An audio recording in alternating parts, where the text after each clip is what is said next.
Harold the H. Ark, peacock. He doesn't look a day over 35. No, but he's been getting around in a hearse somewhere. How are you? Are you there, H? Yes, I am, now, listen, Danny, and I feel like 100 because it's pretty scary, the story. Now, listen, history out there. We want the ladies to dress up in their peacock feathers, like, what are those ladies who march around in the old days with the feathers and that? Burlesque. Burlesque it, get the bikini on, put on the feathers and the feather dusters, and do us like that. You know, all the ones we've got so far are brilliant. They really are. One lady's gone to the trouble to be out near peacocks. There you go. Or one peacock going, hark. It sounded like it had laryngitis. All right, let's talk to Harold about the 1850s hearse. This is a good yarn. Yeah, it's the ghost hearse that belonged to the Ipswich undertaker in the 1850s. In 1854, George Dowden opened for business. Now, he was Ipswich's first cabinet maker and upholsterer, and one of the first undertakers. That's because back in those days, it was common to combine those three trades to ensure a steady flow of business. You see, you made the coffin and you padded it. Anyway, George lived and worked on the corner of Brisbane and Ellenborough Streets in Ipswich. For years, it was known as Dowden's Corner, but ironically, before becoming a funeral parlour, it was a butcher's shop. Wow. Now, today, it's where the old Queensland Times building is. That's just a few metres up from you there at West Pomerania. Yes. George brought the first hearse to Ipswich. Now, before that, the dead were carried in a woodcart. So his business thrived for over 100 years with at least 4 generations of George Dowdens carrying on with the dead. Wow. From the mid-1870s, it appeared that George's hearse didn't just take away the dead, but may have actually brought death as well, while it remained indestructible. In June 1875, George was declared insolvent, and that's when the peril started. You see, 5 months later, in November 1875, exactly 147 years ago last night, the stable at the back of George's house and business caught fire. George's hearse was unscathed, but the stable was totally destroyed. Wow. George couldn't say what started the fire, except that maybe young boys had secretly been having a smoke near the hay. Anyway, just a few months later, or the next month, in December 1875, John Drysdale died. Now, Drysdale was an innkeeper of the Railway Hotel at Goodna, and the pub's still there. Wow. But he was seized with an apoplectic fit and died within minutes. On New Year's Eve, George rolled up with his hearse. As the cortege was en route to the cemetery, with George sitting up on top, George himself was seized with an apoplectic fit, and he died.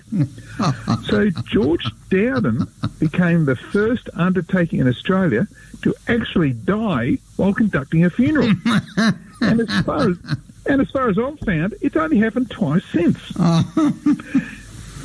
Now, what got the blame for George's death was the undertaker's ghoulish tradition of sitting up on the hearse for hours on end, dressed in a heavy black suit and coat, and with his head covered by a black silk hat wrapped round with a heavy black silk band. That's exactly right. Hypothermia. And on this deadly day, hypothermia, George's macabre garb soaked up the extreme heat of an Ipswich heat wave. It was one of the hottest summers on record, and that's what got George. But the business was taken over by his son, George Dowden Jr.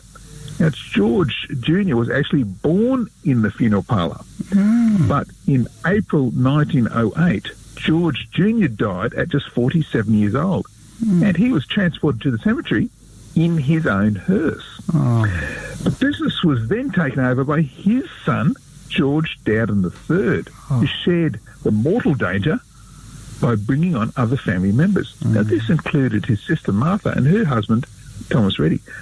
Martha had also been born in the funeral parlour. The very next year, in October 1989, Martha's heart gave out, and within minutes she was also dead, also a young woman. Now, the Dowden hearses appeared indestructible despite all this unexpected family death and destruction that was going on around them. In June 1927, on Melbourne Street in South Brisbane, a steam wagon careered out of control. It missed by inches the Dowden hearse that was out in front of their South Brisbane funeral parlour, and instead smashed and destroyed George III's car. But there was worse still to come. Oh, no. In October 1934, an open bus was travelling along Ipswich Road at Darra. Then, as if appearing from nowhere, the dark Dowden hearse was suddenly on the road, and the two vehicles appeared doomed to crash head on. The passenger vehicle was forced off the road and rolled, but the hearse was untouched. Now, in the meantime, a passenger on the other vehicle was Richard Young. He was a storekeeper out at Woody Point at Redcliffe. Young was killed with horrible head injuries, and so became another victim of the Dowden ghost hearse, which first claimed George Dowden himself back in 1875, and that's exactly 147 years ago, this New Year's Eve. Where is the hearse now? We don't know, and Danny, I don't want to know because I'm not riding on it. No, mate, you built that up like a song where you crescendo at the end. It was unbelievable. There's so many deaths, I've lost count of how many died. But it was a great yarn. Talking about 100-year-old before, that's Inspector Keith McDonald's mother-in-law, Sue McDonald, his wife's mother, 100 years of age, nearly as old as that hearse. Now, how do the Dowdens obviously never went near her.